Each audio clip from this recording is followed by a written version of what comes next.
Olá, que a paz de nosso Senhor Jesus esteja contigo. Neste nosso encontro, iremos concluir o estudo das mensagens anteriores de Daniel 8,14 e a tríplice mensagem angélica. Descobriremos que a profecia dos 2.300 anos e as 3 mensagens angélicas preparam um povo remanescente para a conclusão da obra de Deus neste mundo. Este remanescente será responsável pelo alto clamor. Assim, uma cadeia profética será finalizada com a gloriosa volta de Jesus nas nuvens do céu. Esta obra é descrita por João no Apocalipse capítulo 18. E depois destas coisas, vi descer do céu outro anjo, que tinha grande poder, e a terra foi iluminada com a sua glória. E clamou fortemente com grande voz, dizendo: Caiu, caiu a grande Babilônia, e se tornou morada de demônios, e abrigo de todo espírito imundo, e refúgio de toda ave imunda e aborrecível. Apocalipse 18, 1 e 2. Em diversas passagens do Apocalipse, o termo anjo é usado para representar mensageiros humanos. E no contexto destas mensagens, fica claro que a obra de pregar o Evangelho não foi confiada aos anjos, e sim aos homens. Assim foram simbolizados e representados os grandes movimentos espirituais pelos quais a verdade presente foi anunciada ao mundo e aos homens.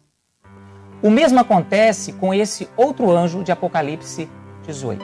Esta é a razão de ser o movimento simbolizado pelo anjo descendo do céu, iluminando a terra com a sua glória, e clamando fortemente com grande voz, anunciando os pecados de Babilônia.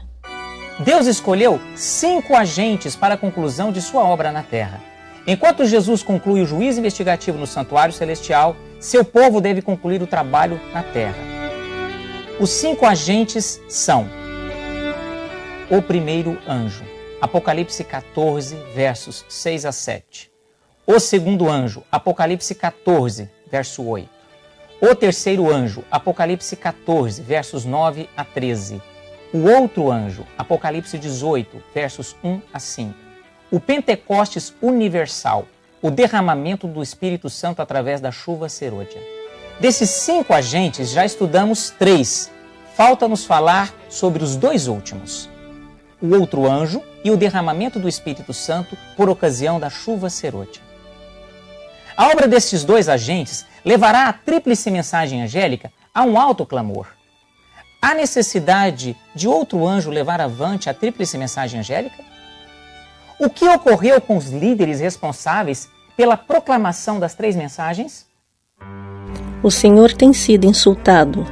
A bandeira da verdade da primeira, segunda e terceira mensagens angélicas foi deixada arrastar no pó. Encho-me de tristeza quando penso em nossa condição como um povo. O Senhor não nos cerrou o céu, mas nosso próprio procedimento de constante apostasia nos separou de Deus. E, no entanto, a opinião geral é que a igreja está florescendo e que paz e prosperidade espiritual se encontram em todas as suas fronteiras. A igreja deixou de seguir a Cristo, seu guia, e está constantemente retrocedendo rumo ao Egito. Apesar dessa situação, a pregação destas mensagens deveria prosseguir. O Senhor deu às mensagens de Apocalipse 14 o seu devido lugar na sequência profética, e sua obra não deve cessar antes do fim da história terrestre. A verdade não jazerá sempre no pó para ser espezinhada pelos homens. Será magnífica e feita honrosa. Ainda se levantará e brilhará em todo o seu natural esplendor e permanecerá firme para sempre e sempre. Assim, a substância da mensagem do segundo anjo é novamente dada ao mundo pelo outro anjo que iluminou a terra com a sua glória. Essas mensagens confundem-se todas numa só para serem apresentadas ao povo nos dias finais da história terrestre. Todo mundo será provado, e todos os que houverem estado nas trevas do erro, quanto ao sábado do 4º mandamento, compreenderão a última mensagem de misericórdia que deve ser dada aos homens. O anúncio da tríplice mensagem deveria prosseguir sob a direção de qual anjo? Vi então outro poderoso anjo comissionado para descer à terra, a fim de unir sua voz com o terceiro anjo e dar poder e força à sua mensagem. Grande poder e glória foram comunicados ao anjo, e descendo ele, a terra foi iluminada com sua glória. A luz que acompanhava este anjo penetrou por toda parte, ao clamar ele poderosamente com grande voz: Caiu, caiu a grande Babilônia, e se tornou morada de demônios, e abrigo de todo espírito imundo, e refúgio de toda ave imunda e aborrecível. A mensagem da queda de Babilônia, conforme é dada pelo segundo anjo, é repetida com a menção adicional das corrupções que têm entrado nas igrejas desde 1844. A obra desse anjo vem, no tempo devido, unir-se à última grande obra da mensagem do terceiro anjo, ao tomar esta o volume de um alto clamor. A mensagem do outro anjo é uma repetição da mensagem do segundo anjo de Apocalipse 14, verso 8. O mesmo conteúdo agora é representado por outro anjo, por outro movimento, por outro povo, por outro mensageiro. Perceba que a obra desse anjo vem no tempo devido, unindo a obra da mensagem do terceiro anjo e levando-a a um alto clamor. É claramente revelado por Ellen White que o alto clamor não será levado pelo terceiro anjo, mas pelo outro anjo, o anjo do Apocalipse 18. Se o quarto agente, o outro anjo, não viesse, a preparação para a segunda vinda de Cristo seria paralisada e comprometida. O objetivo do quarto agente é levar a tríplice mensagem angélica a um alto clamor, exaltando assim a justiça de Cristo e sua relação com a lei de Deus. Este anjo não traz nova mensagem, nova doutrina, mas reforça a mensagem esquecida e abandonada. Entretanto, quando foi que este anjo surgiu? Quem foram seus primeiros representantes? A luz do quarto agente começou a brilhar em Minneapolis, em 17 de outubro de 1888, no estado de Minnesota, nos Estados Unidos. Nessa decisiva conferência, realizada com a presença de 90 delegados, a luz do anjo do Apocalipse 18 começou a brilhar. Em sua grande misericórdia, enviou o Senhor preciosa mensagem a seu povo por intermédio dos pastores Wagon e Jones. Esta mensagem devia pôr de maneira mais preeminente diante do mundo o Salvador crucificado, o sacrifício pelos pecados de todo o mundo. Apresentava a justificação pela fé no fiador, convidava o povo para receber a justiça de Cristo, que se manifesta na obediência a todos os mandamentos de Deus. A Assembleia da Associação Geral de 1888 realizou-se nos dias 17 de outubro a 4 de novembro em Minneapolis, Minnesota. Sei que se deve fazer uma obra em favor do povo, ou muitos não estarão preparados para receber a luz do anjo que foi enviado do céu para iluminar toda a terra com a sua glória. O tempo de prova está exatamente diante de nós, pois o alto clamor do terceiro anjo já começou na revelação da justiça de Cristo, o Redentor que perdoa os pecados. Este é o princípio da luz do anjo, cuja glória há de encher a terra. Podemos falar agora, mais especificamente, sobre a obra e a fase sequencial desse outro anjo. O quarto na sequência profética do Apocalipse. Quais foram os fatos históricos que comprovaram a existência desse movimento religioso? Que eventos serviram de pano de fundo para essa transição? É preciso nos situarmos no tempo e na profecia. Na Conferência Geral de Minneapolis, Minnesota, em 1888, Louis Conrad foi um dos maiores opositores à mensagem da justificação pela fé e aos mensageiros, conforme citado por Fromm em seu livro The Movement of Destiny.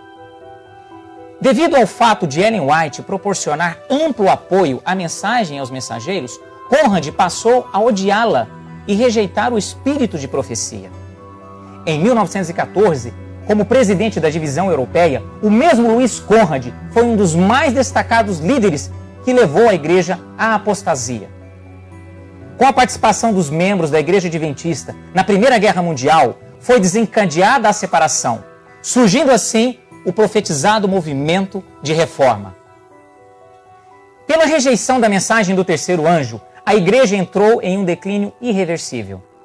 Confiaram à consciência humana a decisão de fazerem parte, ainda que de forma indireta, em conflitos armados, onde os mandamentos da lei de Deus são explicitamente quebrados. Na época atual, a igreja precisa vestir suas belas vestes, Cristo, justiça nossa. Há distinções claras e precisas a serem restauradas e expostas ao mundo, exaltando-se acima de tudo os mandamentos de Deus e a fé de Jesus. A beleza da santidade deve aparecer em seu brilho natural, em contraste com a deformidade e trevas dos que são desleais, daqueles que se revoltam contra a lei de Deus. Assim reconhecem a Deus e a sua lei, fundamento de seu governo no céu e em todos os seus domínios terrestres. Sua autoridade deve ser conservada distinta e clara perante o mundo, e não ser reconhecida lei alguma que esteja em oposição às leis de Jeová.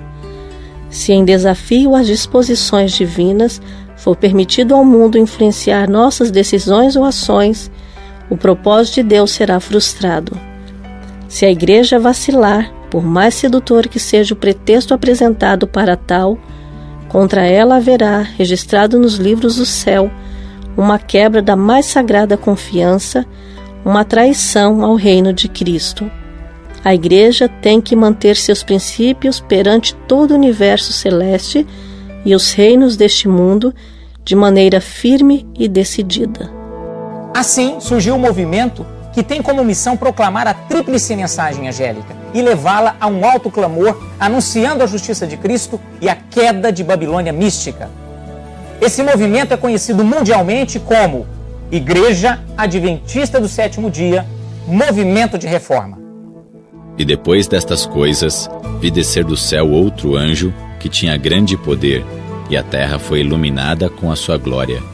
E clamou fortemente com grande voz, dizendo: Caiu, caiu a grande Babilônia, e se tornou morada de demônios, e abrigo de todo espírito imundo, e refúgio de toda ave imunda e aborrecível. Porque todas as nações beberam do vinho da ira da sua prostituição. Os reis da terra se prostituíram com ela, e os mercadores da terra se enriqueceram com a abundância de suas delícias. E ouvi outra voz do céu que dizia: Sai dela, povo meu, para que não sejas participante dos seus pecados e para que não incorras nas suas pragas. Apocalipse 18, 1-4. Podemos destacar duas importantes missões deste outro anjo. Primeira missão, anunciar a queda de Babilônia. Segunda, convidar os cativos a sair de Babilônia. Vamos nos ater a estes dois aspectos. Primeiro, anunciar a queda de Babilônia. Como será este anúncio? Com grande voz, poderosa voz. Esta obra será de alcance mundial. Este será um Pentecostes universal, a chuva serôdia. Estamos preparados? Nossos desafios são imensos.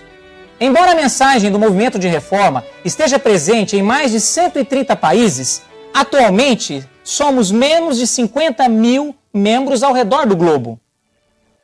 O que é este número diante dos 6,5 bilhões de habitantes do mundo? Como concluir a obra com um contingente tão pequeno de membros?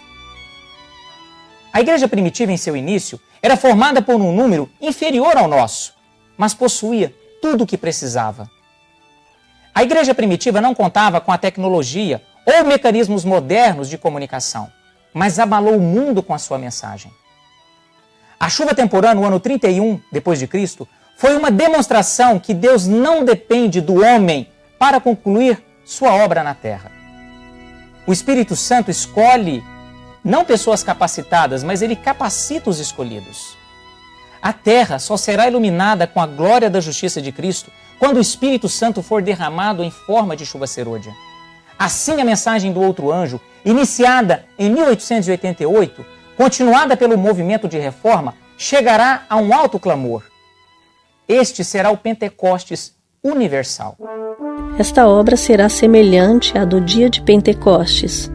Assim como a chuva temporã foi dada no derramamento do Espírito Santo no início do Evangelho, para efetuar a germinação da preciosa semente, a chuva serôdia será dada em seu final para o amadurecimento da seara.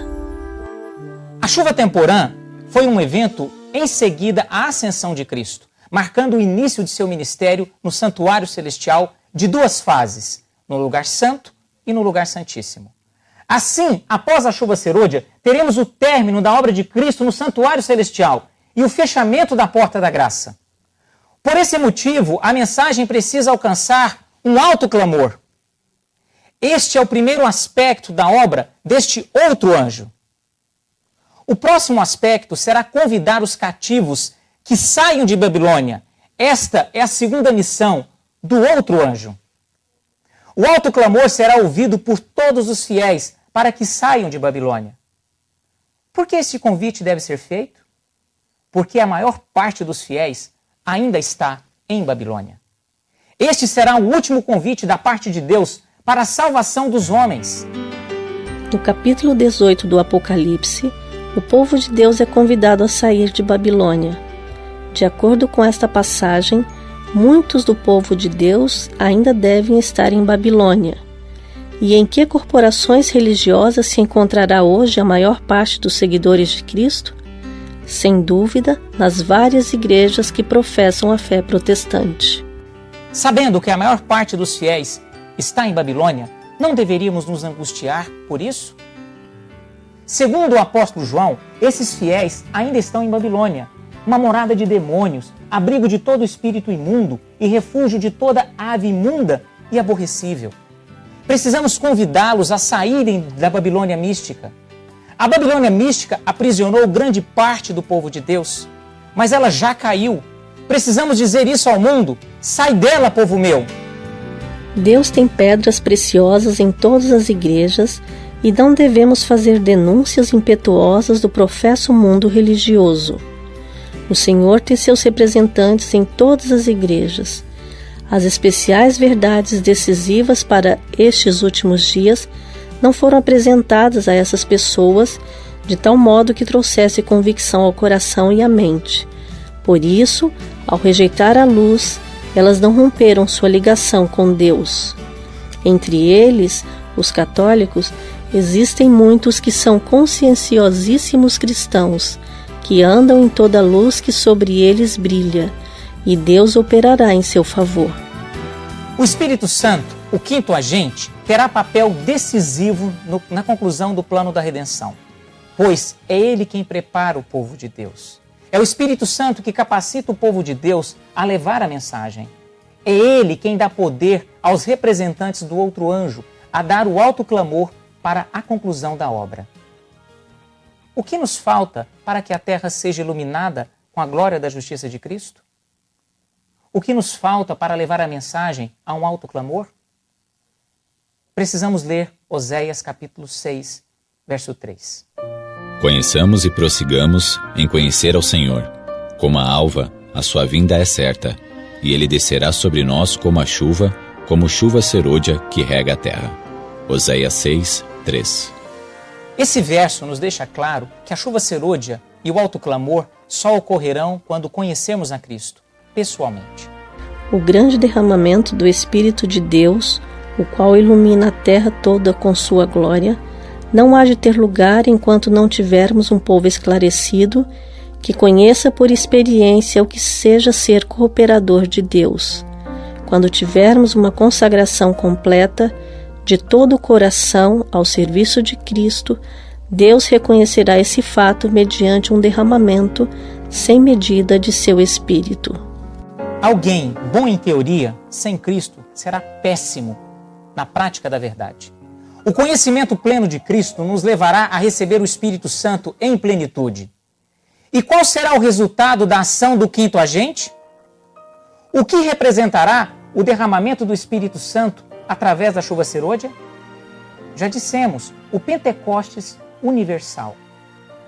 Você tem o desejo de participar desta concessão especial do poder do alto? Esta obra será semelhante à do dia de Pentecoste. Assim como a chuva temporã foi dada no derramamento do Espírito Santo no início do Evangelho, para efetuar a germinação da preciosa semente, a chuva serôdia será dada em seu final para o amadurecimento da seara. A grande obra do Evangelho não deverá encerrar-se com menor manifestação do poder de Deus do que a que assinalou o seu início. Por milhares de vozes em toda a extensão da terra será dada a advertência. Operar-se-ão prodígios, os doentes serão curados e sinais e maravilhas seguirão aos crentes. Nos 4 estudos deste bloco da série Princípios de Fé, entendemos que Deus é amor. Sua misericórdia foi concedida largamente aos judeus e tem sido abundante também para conosco.